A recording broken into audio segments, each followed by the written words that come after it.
Hey, hi, hello, my name is Ed, and I occasionally talk about computer things on the internet. Usually that is on Blue Sky, but for my sins, YouTube video. We're here now. Let's deal with it. Anyway, today I want to talk a little bit about GPT 5.6. But in order to talk about that, I have to talk about four other things. But let's get started. So I didn't really like GPT 5.4 at all. I didn't think it was very good, and I thought it kind of wrote like a prick, so it wasn't very fun to use. I was a lot more of a Opus 4.5, 4.6 guy, but after the massive step backwards that I found Opus 4.7 and 4.8, I don't really enjoy dealing with large language models that sound like they're afraid I'm going to hit them. GPT 5.5 was very impressive. And after the general disappointment, both US government and otherwise, that fable turned out to be, I think the 5.6 family it rips. So I've talked on Blue Sky here and there about how I evaluate models and how I use them, but I haven't really done so at length. So I want to talk a little bit about what I found to work pretty well for GPT 5.6. In order to do that, however, I don't just use GPT. One of the many projects that I have going on is I have a coding harness called Polytoken, which you can find at docs.polytoken.dev. And one of the major features of this is you can use multiple models from different vendors to do different things. And so I can't really talk about this without talking about GLM 5.2 from Z.ai. It is a really, really good open weights model. You've probably heard of it if you're seeing this video. I use it for, well, before 5.6, I used it for almost everything as the top level model for farming out to others, whether they are other 5.2 models or something like GPT 5.5, because it's big. A 1 million token context window is real helpful. Anyway, that's a good place to start because let's start at the bottom for GPT, which is Luna. And Luna is amazing. I have told people I know at OpenAI that they are talking about Soul too much. They should be talking more about Luna. This thing is cheap, this thing is fast, and this thing is pretty smart. It is comfortably Opus quality in terms of the things that I deal with, code, but also general like picking information up and putting it down type stuff. We sometimes call it information forklifts around here, and I think it absolutely, without question, a competitive agent model at that point. GLM feels a little better as a planner, but it's hard to separate familiarity from quality when it comes to this stuff. So in the announcement for 5.6, OpenAI referenced the Artificial Analysis Coding Bench, and that's probably my favorite coding bench. I mean, it's a mixture of other benchmarks, and it does the most valuable thing, I think, for a benchmark, which is every model that I have used and I have then looked at its coding bench, I've been like, yeah, that checks out, right? It is a vibe check, but it's a really good vibe check. And Luna benches really, really well. It is just a solid performer throughout the entire range, and the interesting thing is that it is really, really competitive with its own bigger model, Terra. Luna is, I believe, $1 input, $6 output. I believe Terra is $3 and $15, Sonnet pricing. And Luna is generally more competitive and more cost efficient. I'll say it right now, I don't know why you would use Terra, because in addition to being worse at the Artificial Analysis Coding Bench, it's also worse at the Artificial Analysis Intelligence Bench, which is more of a general purpose benchmark. So why would you use Terra? I don't know. Maybe somebody else can tell me. As an aside, for the most part, you shouldn't get suckered by reasoning levels.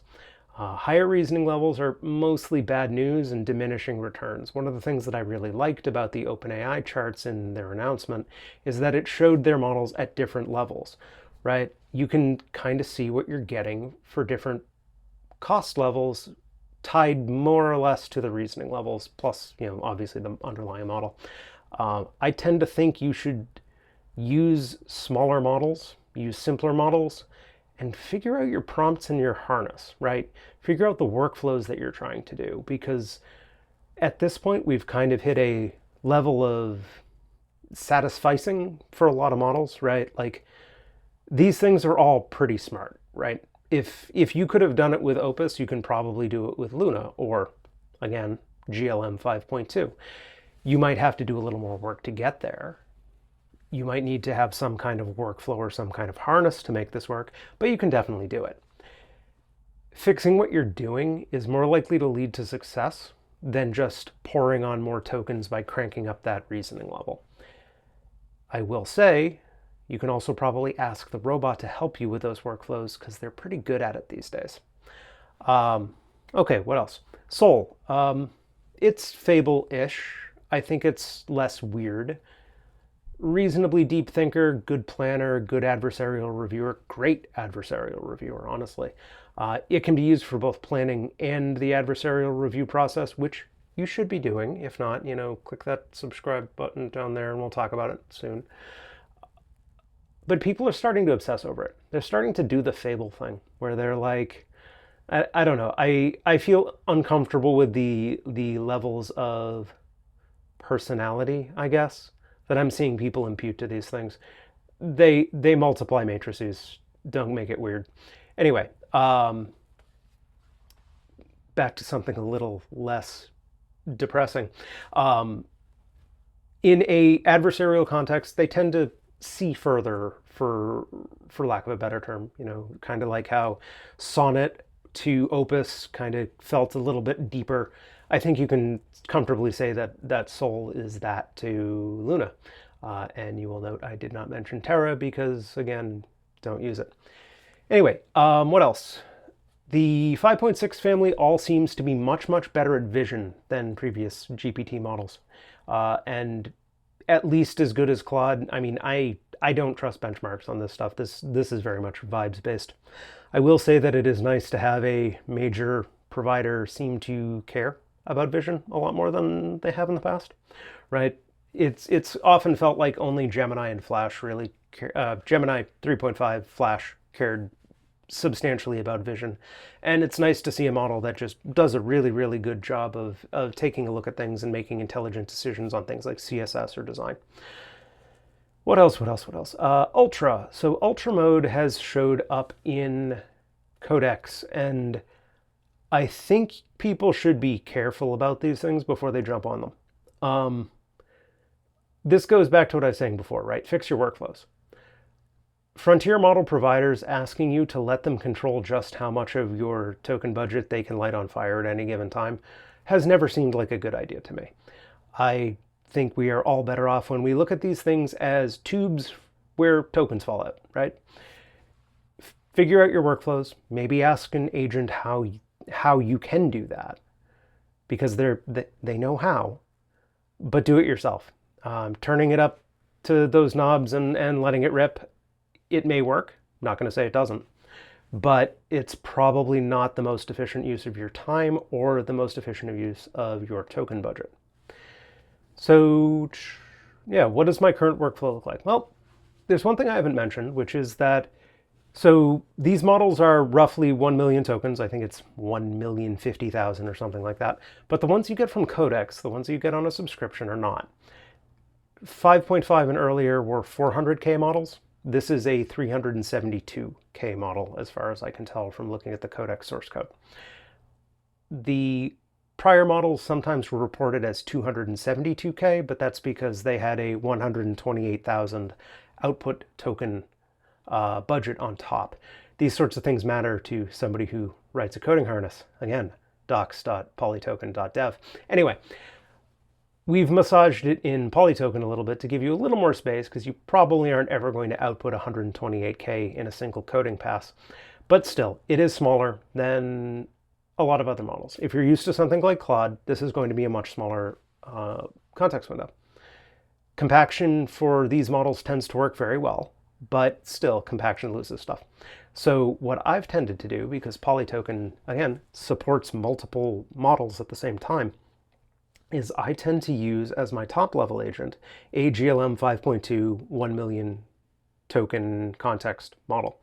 And then I farm things out, right? Like Luna is an excellent researcher. It does an excellent job of orienting in a code base, all that stuff. So I spin off a bunch of those, right? Then I come back and I start assembling the findings. Like you have your general summarization that comes out of these models, but then you probably want to know at a higher degree of resolution some of the critical paths. So then you have the top level agent go read it itself.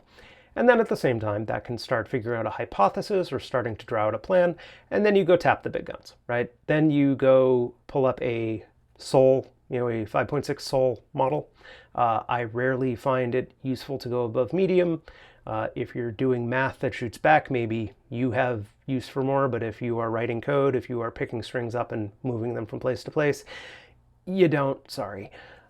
But a low or a medium SOL, nice and sedate, tends to do a fantastic job as a second opinion, as an oracle, or as an adversarial reviewer. You put it through the tumble dryer, you say, go fix everything these reviewers found, and you do it again until all the reviewers are satisfied. And you are well on your way to an implementation that you can rely on.